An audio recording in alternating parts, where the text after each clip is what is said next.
Camera rolling. Roll it. Okay, Eric, let's continue with this amazing album, your debut solo album. That's right. Sawa Sawa. Why Sawa? In fact, let's talk about the song Sawa Sawa. So, And why did you call the album Sawa Sawa?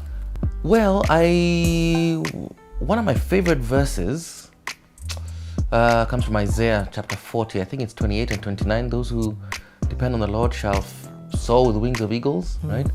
They shall walk and not be weary. You know that verse. And so for me, the song kind of was like, at this point in my career, what was it like?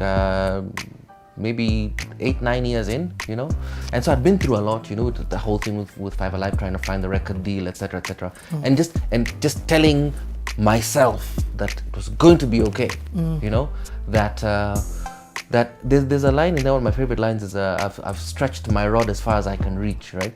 And for me, that is it's an interesting thing that this is something my mom always used to say as well, that we are co-creators with God in everything that we do. You know, however you see God, the universe, right? That we are co-creators.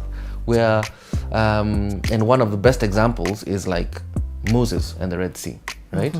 I mean, he didn't part the waters, right? He didn't, But right? he played his part. But he was told, stretch your rod, right? You know, and so for me, it's like we've got to play our part. You know, it's not, you don't only depend on God to provide all the things. You've got to do your part. You know, It's like God will never give you a chair, he'll give you wood. there you go. You know, yeah, and then you've got to nail it all together, you know. So that for me was like, yeah, this is my mantra. Everything's gonna be all right. I just keep on doing my thing. Itakuwa sawa sawa. You know, and so I guess some of the inspiration for that song, even sort of chord-wise, I was listening to Cici Winans had just put out a record, and there was like a song, all right, all right, all right, all right, all right, all right. I was like, okay, that's cool, you know, because you're learning. You're one of the best ways to learn stuff is to mimic something, you know, is to, hey, what are those chords, you know, how can I use that? And so that's where Sawa Sawa came from. And it's weird that then that I guess I was so influenced that Sawa Sawa and all right, you know, the song, you know. Yes. Just play Sawa Sawa. I wake up early in the morning and hear the birds call out my name. I look heavenward and hear your voice say, you're alright, you're okay. I'm alright, I'm okay.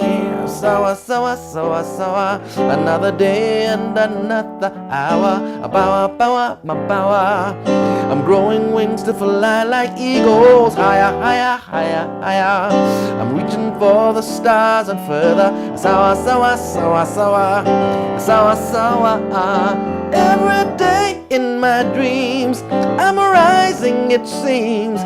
There's nothing to hold me. I see the unseen. My faith is my anchor. My hope is my rudder. And nothing can harm me as I cross the seas.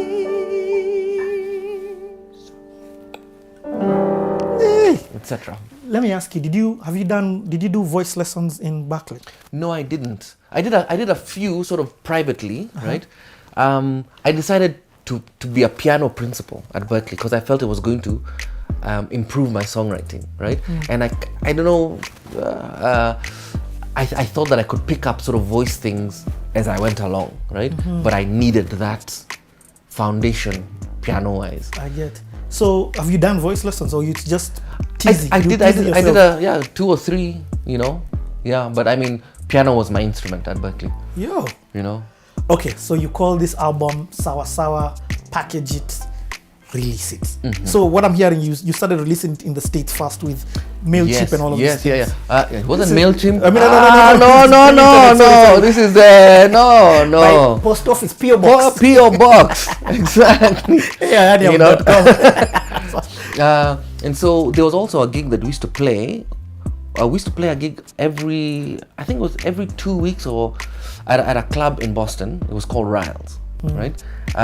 Sort of 150, 200 people venue. Man, Riles had Vituko. Remember one time, this promoter babe, who was like the person who used to, make sure the gigs happen. She's there like, Eric, sorry, you can't play today because the roof, because it was a 2-level place. The roof of the upstairs venue that you're gonna play at has caved in. It rained really hard yesterday. It's caved in. And I was like, her name was Ursula. I was like, Ursula, we can't cancel. I mean, Kenyans come all the way from Worcester, which is like a 90-minute drive. We can't cancel. She's like, Eric, I don't know what to tell you. The gig's not gonna happen. I was like, oh man, rain. I was like, yeah. Can I just go see? See the damage. I go up to the venue. There's a whole other wedding taking place. And like, she had double booked. There was a kanaka. Hang!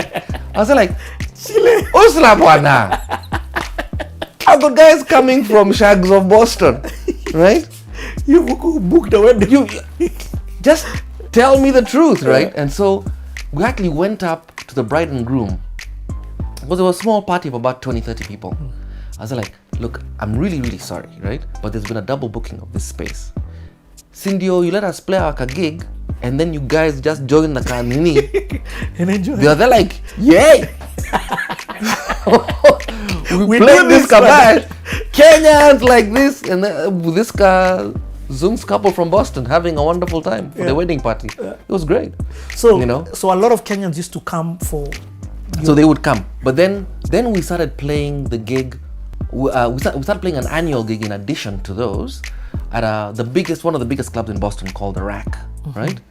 Now the manager of the Rack, she used to ask me, "Who the hell are you to come and book this club, right?" But we used to book it for there's a Monday, the third Monday in April, which is Patriots Day, is when the Boston Marathon is run, right? And she was like, and we knew that the Kenyans were going to win. Yep. Right? It's scheduled. It's part of the plan, right? And so I show up and they're like, so April, it was that year happened to be the 16th. I was like, April 16th, I'm gonna have the launch of my record here, and we're gonna fill this place with Kenyans. She's like, really? On a Monday night? I was like, relax, relax, babe. Yeah. 500 guys showed up, and that's just, and we played that gig every single year, right? Because the Kenyans they win, right? And so one time, you were actually, when I was clever, you launched album same time. Oh, exactly. And so one time the Kenyan didn't win, an Ethiopian guy won. Then she calls me up. She's like, "Are you still gonna play your gig?" I was like, "But the Kenyan babe won, so what's the point?" It's all good. We've got this thing sorted under wraps, right? So we launched the record there in April, and then we were coming to release it here. What year is this? September of 2001. 2000. Yeah, you were still in 2001. Yeah, we're still we've got 18 years to go. Yeah. Stick around. So, it was great, and Sheba, at one point we're playing these gigs, and she's there like, you know what? Instead of charging $10, let's charge 12. That extra $2 when there's 500 guys is $1,000. I was like, where Chile? Ukombele. No, it was wonderful times, happy times. Okay, so you come here, and what's now the reception? We come here. So Nchi Ya Kitu had been playing for a couple of years. Kenya only had been playing, and then I think a year prior, before the album was released, we had played at Beats of the Season in 2000, right? And I was playing pretty much the stuff from the record, right? And it had gone down well, so I was like, okay, this is going to be interesting. And you've always been a live musician. That one was backing track, but I had dancers, right? It was just, Richie, where we are right now in the industry, right, is not where we were 17 years ago as far as how many musicians there are. Even I'm talking about players, instrumentalists. 10 years ago, I could go watch a gig and know everyone on stage, right?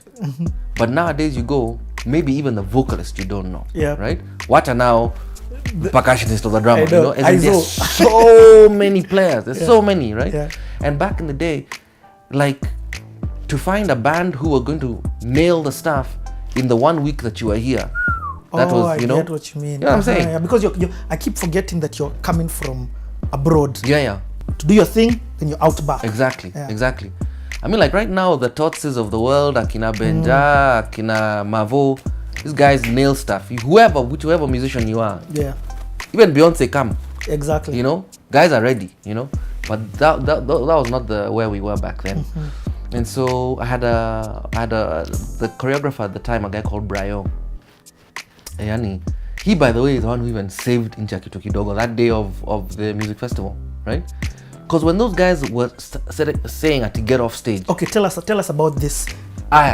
So I get called to the music festival, right, to sing at the finalist concert.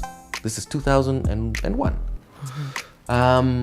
And as a past winner, they were like, Eric, you know, come and show the guys that this thing can go somewhere, right?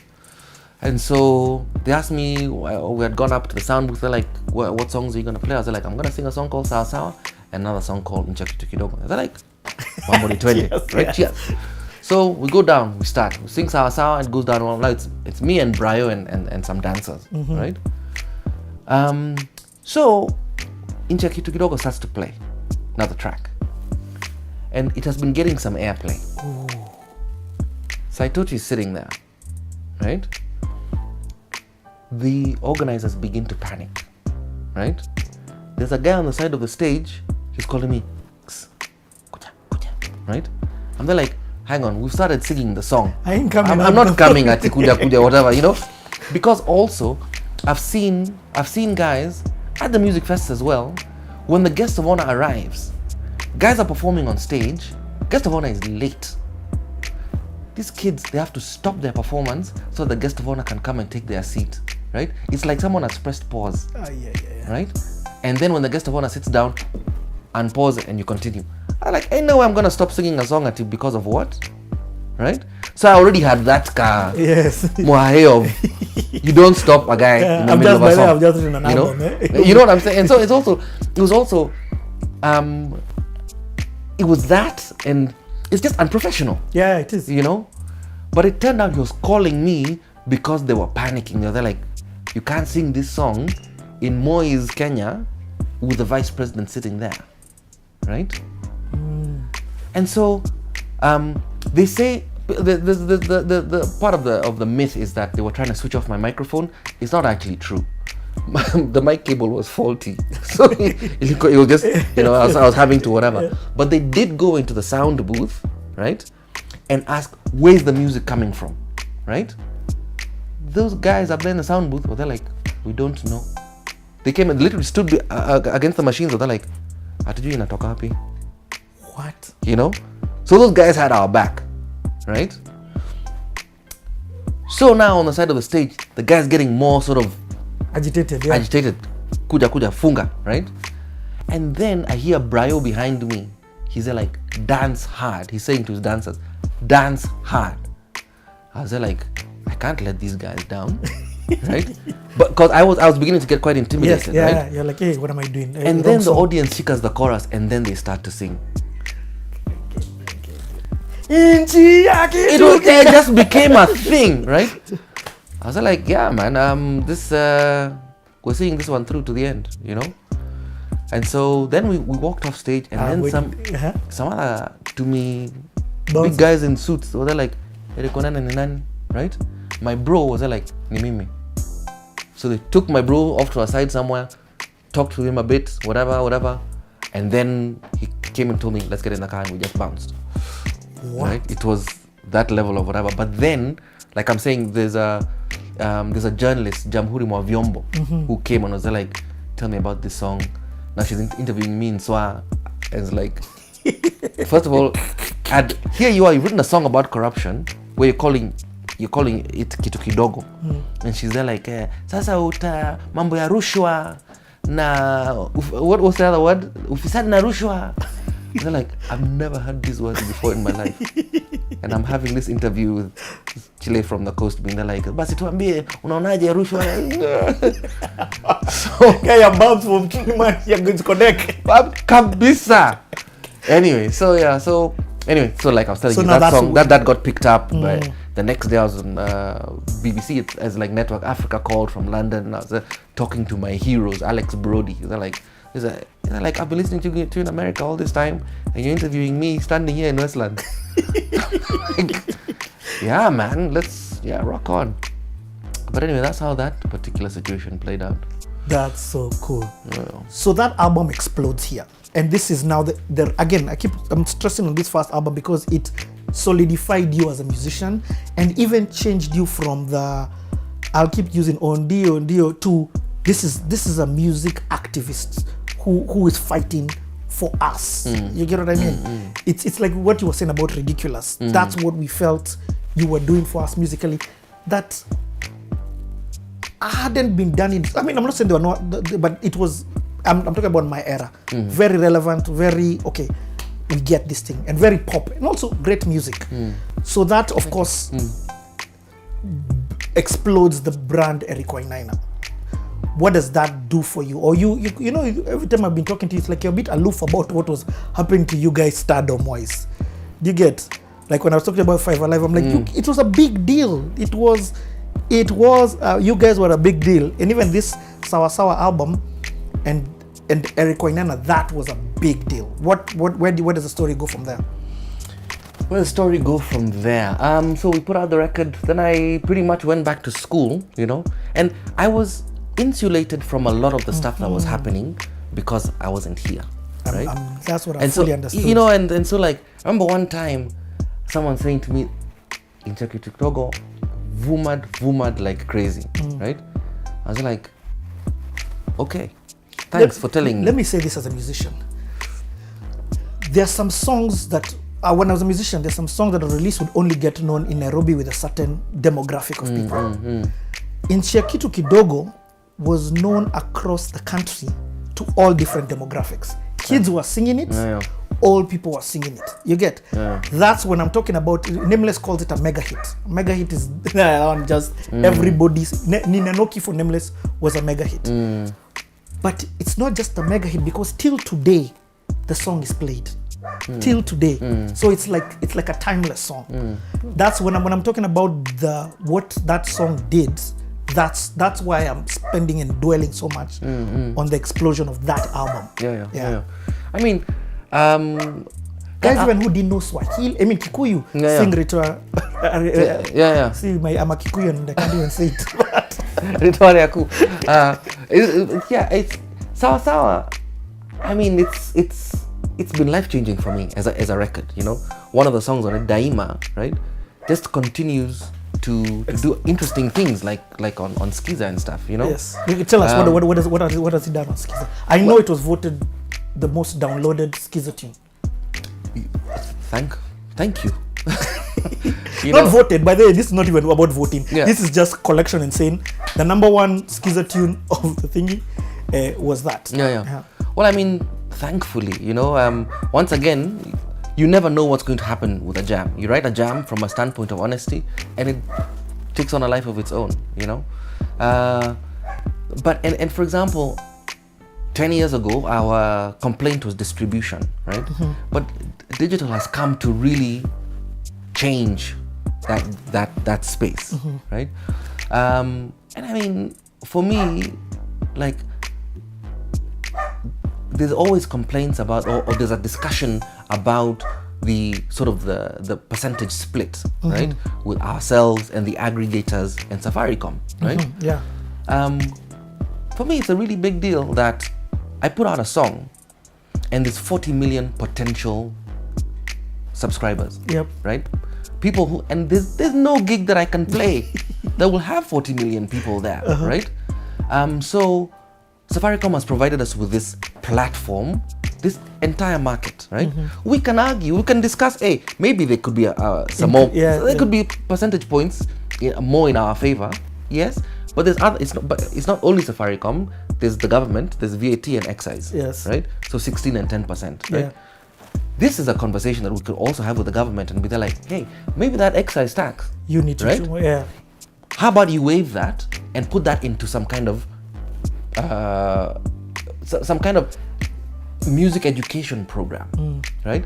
Because there's a lot of money. That 10% is a lot makes of 18 tunes. million shillings a day on Skiza tunes. We're That's, talking about. Are you talking about Safaricom or Safaricom and No. partners? Because there's also Huawei I'm talking about 18 million shillings a day. Let's say 18 million people have a Skiza tune. That's fantastic. That's 18 million shillings a day. If you take 10% of that, that's 1.8 meter, right? In a month, that is 54 meter. That's a lot of money. Yep. And just that alone, right, could be put into some music education programs. Do you know, Richie, I started doing my master's at KU, right? I was meeting students who were coming to do their undergrad who had never seen a piano before, who had never touched a piano. You're coming to do your undergraduate and you've never touched a piano before. That is like, Basi, then you're now entering, now that's grade 1. You can't, how are you competing? You can't compete. But so the thing is this, if the government is like, okay, look, 54 million shillings per month. Let's put pianos in schools. Let's put pianos everywhere. Let's put guitars everywhere. Let's also advance like all these Nyatiti or Ruto, whatever. Can they be improved? Exactly. Right? I know a guy, so you know Nyatiti has, it's tuned, it's pretty much, you tighten the string pretty much by the strength of your arm, right? You put a cloth there and you just, you know what I'm saying? I know a guy, I call Rapasa, who's put guitar pegs on a Nyatiti. See, that's already an innovation because how much more exact your tuning can be, right? It also means that Nyatitis, which are tuned kind of pentatonic, now with pegs you can get so many more notes. Nice. Right? And so that's an innovation for the Nyatiti, right? But look at 54 million shillings a year, a month. We're talking about even making stuff, turning that Nyatiti into even an electrical instrument. We're talking about even creating a sound from within Kenya that can now go out. If you look at the best sort of producers in the world, right? Out of the top 10 producers, I'm going to say 30% of them are Swedish. Akina Max Martin, all those guys who write for Beyonce, Rihanna, all that, right? Why? Because Sweden has that sort of free education program. It predates ABBA. Yes. You know? And so it's in like, come on. You want to talk about good allocation of chums? Yeah? Me, I have no problem with that. With the percentage you're getting? I have no problem at all. First and foremost, you've been given a market of 30 million people plus. Yeah. Secondly, there's a revenue potential that you'd have not gotten. Yeah. You know? I mean, when you're talking about that kind of stuff, it's so yeah, we've talked about the advancement that we can make as an industry, right? But it's also, you're making money which you deserve, right? But from a catalog which is, in some cases, like with Sawa Sawa, it's 17, 18 years old. That's insane. You know? And that's how it should be, you know? And I mean, it makes the music business serious. It makes it serious. It's not a hobby, you know? Yes, it's a business. It means that you can buy a house, right? Which you are currently doing, you know? It means you can put your kids through school. It means you can participate in the extended family's needs, you know? It means that you can envision a university education for your children, you know? All these things that people fear that if you become a musician, you will not eat, right? This, for the record, I want to ask you, music is what has fed you. Music is what takes... Music has fed me, clothed me. You've not randomly become an accountant on the side. No, I haven't.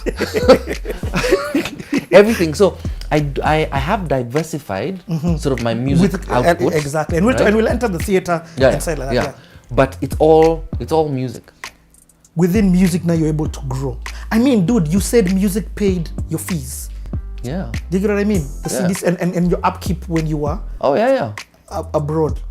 Man, I flogged those CDs like mad.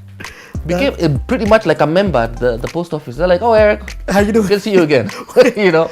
Yeah. Okay, so let's continue with this story, because I mean your journey. We're on album number 1, guys. I mean, okay, let's say album number 2 if you include the 5 Alive album.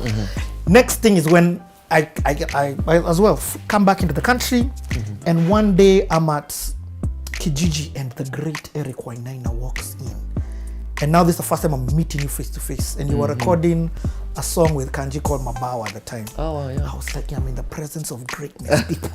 Just like seated there, I was like, oh my Wow. God, I can't believe I haven't been allowed to be here. Just to show you what your first album had done for you. Now let's talk about 2020, because that was the second album. Yeah? That was the second album. Yeah. Yes, and within a very short time, I also started, drifted into activism, because activism is not a practice. It's not like saying I'll start a business tomorrow. It's a need that arises and you step up. And before you know it, you're in the thick of things. So KANU had this appetite, or the late President Moi. You said KANU, I shivered. Of affiliating every other organization in the name of killing dissent. Whoa. They had affiliated the Workers' Body KOTU. It had become an affiliate of KANU. Very soon they affiliated Maendeleo. And Maendeleo got a prefix. KANU Maendeleo ya Wanawake. Yes. KOTU is lucky it did not get KANU KOTU. Yeah. But Maendeleo got KANU Maendeleo ya Wanawake. So this was for control. Yeah, and the president announced in a you know how they talk in functions. Moi announced that he is next going to affiliate the Law Society. No Because way. the Law Society was talking too much. So he said he'll affiliate. So as young lawyers, we started fighting back. We didn't say anything that time. People objected, but very soon he appointed the leadership of the Law Society, the chairman, to corporation, to the Consolidated Bank. And we were like, this is not good, because if you are so close to the system, then we cannot be able to point out evils and shortcomings in administration of justice, human rights, and the rule of law. So we started activism to protect the Law Society. And my activism spilled over to the national level. Yes. And what does activism mean at that time? At that time, we are sanctioning our leadership, our chairman and his council. Nice. And we are also writing requisitions to force a general meeting to discuss their conduct, his conduct and the conduct of the council. We want to throw them out. Basically, you are making a statement, you must go. Yeah, in fact, Yes. the requisitions Yes. are this team must go. Okay?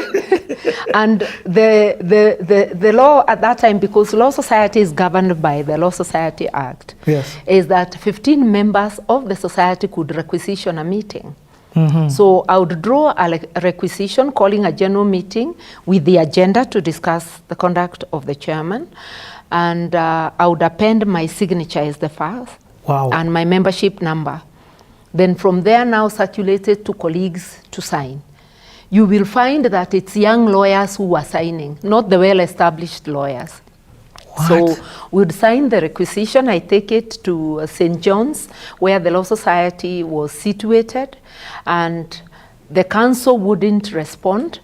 And if they don't respond in 21 days, the requisitionists have the right to hold the meeting. So we'd give notices. That time the lawyers were just about 2,000. We would draft and send 2,000 letters. That's just a few stamps. 2,000 letters to members, inviting them to a meeting at Intercontinental, where traditionally the Law Society holds its general meeting. How many would show up? We would, they haven't shown up. Okay. We have circulated. The day is coming near. What the government did on the first requisition day, the meeting day, Yes.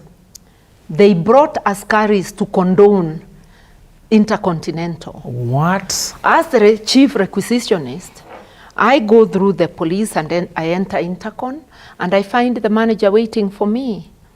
I had booked with my check of 3,500. Yeah. That was a lot of money. I had booked the venue with. And he has my check in an envelope. He's returning my check and saying the government has said the meeting cannot go on. Wow. So I take the check. I'm very disappointed. I didn't know then that it was a parastatal hub owned by the government. That's why they were able to control. So we go back. We do another requisition. We never got to hold a single meeting. But that activism, you know, we are putting pressure on them. We used now, where we feel we need to sanction the government, we would sanction the government, circulate the statement to be signed by as many lawyers as possible, mainly the young. Even the death of Muge, we sanctioned the government through a letter signed by, a condolence letter signed by as many lawyers. I remember that time 27 lawyers. We delivered it to the All Saints Cathedral. So we are doing things because the council has failed us, we are doing it ourselves. So at the end of that year, that now is around 89, I vied for leadership of the Law Society to be a council member, and I was elected. So I'm now doing politics from within. From inside. And Paul Muita has become our chair. Nice. So we are now, the council is issuing statements on matters of human rights. And the government recruits 4 lawyers to take us to court for that we are politicizing the Law Society, we are speaking politics, to get an injunction against free speech. Even the old constitution allowed free speech. You know, civil and political rights were allowed. Lo and behold, the court issues the irregular injunction. No way. And the law is, even an illegal order remains in place until overturned by a higher court. No, hold on. Even an illegal order, that means you have to go and... Even an unjustified. Appeal for... Now, they have issued ex parte without us. Yes. So we are now going for the inter parte hearing to set it aside. Yes. So that hearing drags on. In the meantime, we say the order is vague, it's unconstitutional, cannot be obeyed. So we continued issuing statements. And we are now sued for contempt of court. They forget now the original case and put in a case for contempt where they are seeking to jail 6 of us council members. We were a council of 9, but 3 were out of town. So the ones issuing the statements are the Nairobi ones, 6 of us.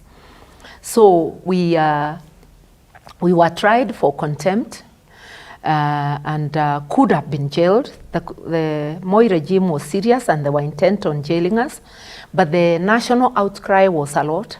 People used to come. Every day our case was the Nairobi law courts would look like a meeting. People would come in droves, lawyers and members of the public. Wow. And the civil society organizations, including us as the Law Society, are disseminating the information countrywide that the repression has gone beyond. We are being jailed because of advocating for the rule of law. Okay, so just hold on one second. Yeah. There's no social media at this time. No. So I'm trying to understand what means of communication. And fax. And the we were faxing. So we are faxing statements to Amnesty International, to International Bar Association, Human Rights Watch in New York, Foundation Lawyers for Lawyers in Netherlands, to all organizations we could conjure up. Wow. And all organizations, African Bar Association, and I remember there was a Commonwealth Heads of Association, Heads of Country meeting in Zimbabwe, Harare. And President Moi was going to attend. And civil society mobilized, even without through fax. Amnesty International used to get thousands, not the Kenya chapter, that time there was only one chapter in London. Yes. They were sending thousands of fax to Moi's fax in State House. They were receiving faxes by the droves. No. They mobilized, and in Harare, Moi was greeted by this huge demonstration against Kenya. What? I think we suspect he must have called from Harare because the judge found us guilty of contempt of court, but refused to jail us. gave us a fine of 10,000 each, which was a lot of money. Yes. Refused to give us a jail term if we default, and said our things will be attached. Quite unusual. That if we don't pay, we will be attached. We were very lucky to be saved jail, because jail means that your health could be affected, yes. because they can do things to Yep. you. It is suspected that they could have done something to Kenneth Matiba when he was in detention. They did. So detention was almost a death sentence. So we were lucky that we were not jailed, and we appealed, and I don't think our appeal was ever fully heard. So it's somewhere chilling. And we don't know who paid the fine. Huh? The public that had attended the hearing, by the time we got out of the courtroom, the fine of 60,000, Had been because we paid. were 6 people, had been paid. Okay? Members of the public in solidarity. So the case became like a rallying call. Yes. Yeah. And I remember in court also, the judge asking me to move for the lawyer, for the people who are suing us, for the 4 lawyers. And I refused to move, and I told the judge I can't move, because apart from being sued as a respondent, I'm also a lawyer acting for myself. I'm not going to move. So I was chucked out of court. Because why should I agree to an injustice to myself? Yes. Why should I move for Ebisha? I'm a lawyer as well. And I'm in the case. And What? why he thought I'm the easiest person to move for Ebisha? I'm the only woman in the case and on the bench. Why am I moving? Why not anybody else? I refused.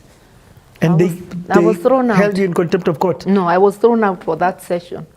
Police came and grabbed you and threw you out. No, he has just said, ordered "Get me out." out. Yes. I left, yeah. My God. Martha, I didn't know.